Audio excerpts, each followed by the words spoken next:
গতকালকে বাংলাদেশ ভারতের সাথে হেরে যাওয়ার পর অনেক বিষয়ে সমালোচনা হচ্ছে, তবে একটা বিষয় খুবই স্পষ্ট। আর সেটি হচ্ছে জাকের আলী অনেকের মানে ক্যাপ্টেন্সি করার বিষয়টা। তাকে হঠাৎ করে হচ্ছে ক্রিকেট বোর্ড কিংবা টিম ম্যানেজমেন্ট লিটন দাসের অ্যাবসেন্সে তাকে ক্যাপ্টেন ডিক্লেয়ার করে, এবং সে তার লাইফের প্রথমবার হচ্ছে ক্যাপ্টেন্সি করে, এবং সেটিও হচ্ছে ন্যাশনাল টিমে। সো নিঃসন্দেহে এটি জাকের আলী অনেকের জন্য অনেক বড় একটি প্রাপ্তি, এবং আশা করি এটি তাকে পার্সোনালি অনেক বুস্ট আপ করবে।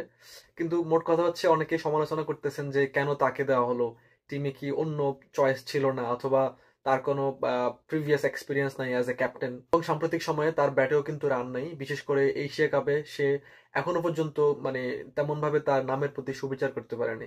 সেই জন্য সবাই জাকের আলী কিংবা টিম ম্যানেজমেন্টের সমালোচনা করতেছে যে তাকে কেন অধিনায়ক দেওয়া হলো হুট করে।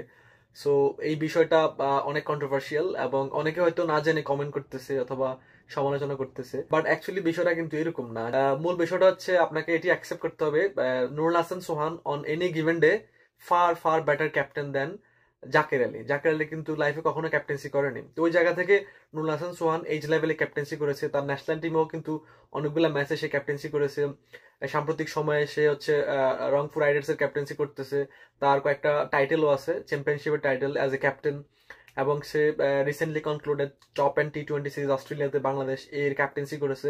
সো সে কিন্তু ক্যাপ্টেন ম্যাটেরিয়াল, ঠিক আছে, এতে কোনো সন্দেহ নাই।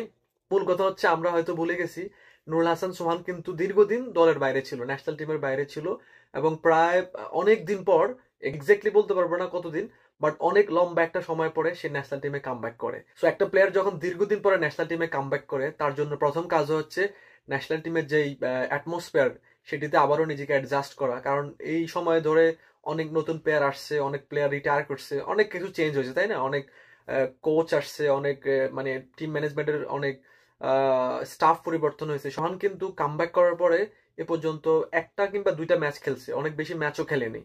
সো ওই জায়গা থেকে টিম ম্যানেজমেন্ট কিংবা বিসিবি হয়তো বিষয়টাকে বিবেচনা করছে, হ্যাঁ, সোহান ডেফিনেটলি ভালো captain and far better wicket keeper as well, কিন্তু এই মুহূর্তে তাকে যদি আমরা ক্যাপ্টেন বানাই দিই তাহলে তার জন্য লিড করা অনেক কঠিন হবে, অনেক ডিফিকাল্ট হবে, বিকজ নতুন প্লেয়ার্স আছেন, তারপরে new coaches, new team management, training staff, সবকিছু মিলে পুরো অ্যাটমসফিয়ারটা তার কাছে কিন্তু এখনো মানে সে ইউজ টু হয়ে ওঠেনি, বিশেষ করে কামব্যাক করার পর, এবং মাত্র দুইটা ম্যাচ খেলছে এ পর্যন্ত।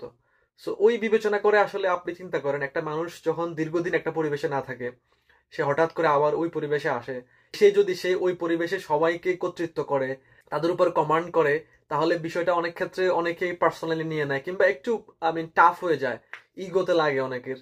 তো এই বিষয়গুলো হয়তো বা একটু মানে আহ, বাইরে থেকে দেখা যায় না, কিন্তু যারা আহ, মানে টিমের সাথে ইনভলভ তারা কিন্তু এটা বিবেচনা করেন, বিশেষ করে টিম ম্যানেজমেন্ট। ওই বিবেচনা করেই হচ্ছে তারা সোহানকে ক্যাপ্টেন দেয়নি। আদারওয়াইজ আমি যেটা বললাম, সোহান যে কোনো দিন জাকের আলীর থেকে fur better captain, far better wicket keeper, এবং কিছু কিছু ক্ষেত্রে হয়তো বা সোহান লিটন দাসের চেয়েও একটু বেটার ক্যাপ্টেন এবং উইকেট কিপার। খালিদ মাসুদ পাইলটের পরে যদি কেউ বাংলাদেশে ভালো উইকেট কিপিং করে থাকে সেটি হচ্ছে সোহান।